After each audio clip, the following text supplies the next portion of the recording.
అన్న మీ పేరు? నా పేరు Dharmendra, all India youth federation రాష్ట్ర కార్యదర్శి. సార్ జూబ్లీహిల్స్ యూత్ అంతా ఎటువైపు ఉంది, ఎవరిని గెలిపిద్దాం అనుకుంటారు?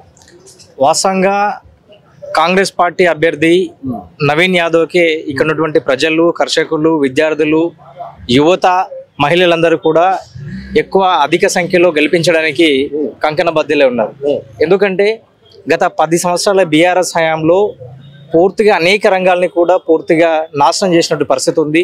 ఈ హైదరాబాద్ మహానగరంలో కూడా అవినీతిని, గూండాయిజాన్ని కూడా పెంచి పోషించింది ఎవరైందంటే బీఆర్ఎస్ మాత్రమే.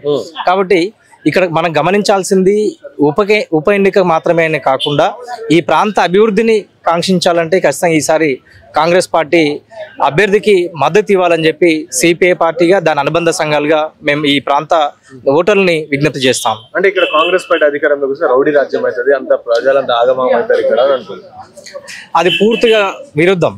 ఎందుకంటే గత బీఆర్ఎస్ హయాంలోనే హైదరాబాద్ లో పూర్తిగా అనేక సందర్భాల్లో కూడా రౌడీజాన్ని పెంచి పోషించారు. ఇప్పుడు ఏదైతే కేటీఆర్ గత 2 రోజుల నుంచి మాట్లాడితే ఇక్కడ పూర్తిగా రౌడీ రాజ్యం నడుస్తూ ఉంది అన్నట్టు వాస్తవమే, కరెక్టే. కాకుండా ఇక్కడ గత బీఆర్ఎస్ హయాంలో దాదాపు హైదరాబాద్ లో కొన్ని వందల మంది రౌడీల్ని, భూ కబ్జాదారుల్ని పెంచి పోషించింది. ప్రభుత్వ ఆస్తుల్ని పూర్తిగా హరించినటువంటి నేపథ్యం ఉంది. ఎందుకంటే ప్రభుత్వ ఆస్తులు ఇప్పటికీ పూర్తిగా ఆ కబ్జాలకు గురైందనంటే అది కేవలం బీఆర్ఎస్ హయాంలో జరిగినటువంటి అండదండల నేపథ్యంలో జరిగింది. కాకుంటే కాంగ్రెస్ ఖచ్చితంగా ప్రభుత్వ భూముల రక్షణ కోసము, పరిరక్షణ కోసము హైడ్రా లాంటి అనేక సంస్థలు ఏర్పాటు చేసి ప్రభుత్వ భూములను కాపాడేటువంటి ప్రయత్నంలో చేస్తూ ఉంది. ఒకవైపు భారత కమ్యూనిస్టు పార్టీ కూడా ప్రభుత్వాన్ని కూడా కోరుతుంది అదే.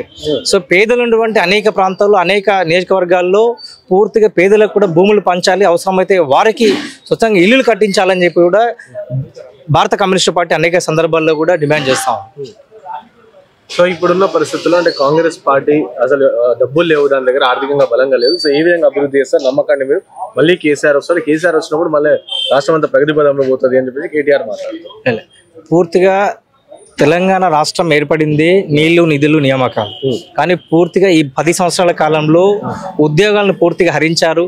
దాదాపు కొన్ని పదుల సంఖ్యలో నిరుద్యోగులందరూ కూడా ఇప్పటికీ నిరుద్యోగ సైన్యంగా మారారంటే దానికి గత బీఆర్ఎస్ హయాంలో ఉన్నటువంటి ముఖ్యమంత్రి కేసీఆర్ అనాలోచిత నిర్ణయాలు.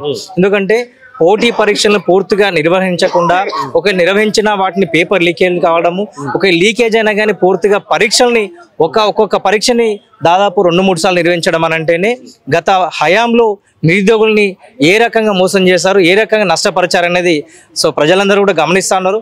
ఇది కేవలం ఉప ఎన్నికగా చూడొద్దని చెప్పి మరొకసారి విజ్ఞప్తి చేస్తున్నాం. ఖచ్చితంగా బీఆర్ఎస్ని పూర్తిగా ఇక్కడ గోరిగట్టాలి. బీజేపీకి బి టీమ్గా వ్యవహరిస్తున్నటువంటి బీఆర్ఎస్ ఉన్నది. కాబట్టి ఖచ్చితంగా ఆ 2 పార్టీలు కూడా పూర్తిగా ప్రజల్ని మోసం చేసేటువంటి పార్టీలే, కానీ ఈ ప్రాంత అభివృద్ధికి ఎక్కడ కూడా నోచుకోదు. కాబట్టి ప్రజలు విశ్వాసం కోరినటువంటి, విశ్వాసాన్ని ఏర్పరుస్తున్నటువంటి నవీన్ యాదవ్కు హస్తం గుర్తు మీద ఓటు వేసి గెలిపించాలని చెప్పి మేము విజ్ఞప్తి చేస్తాము.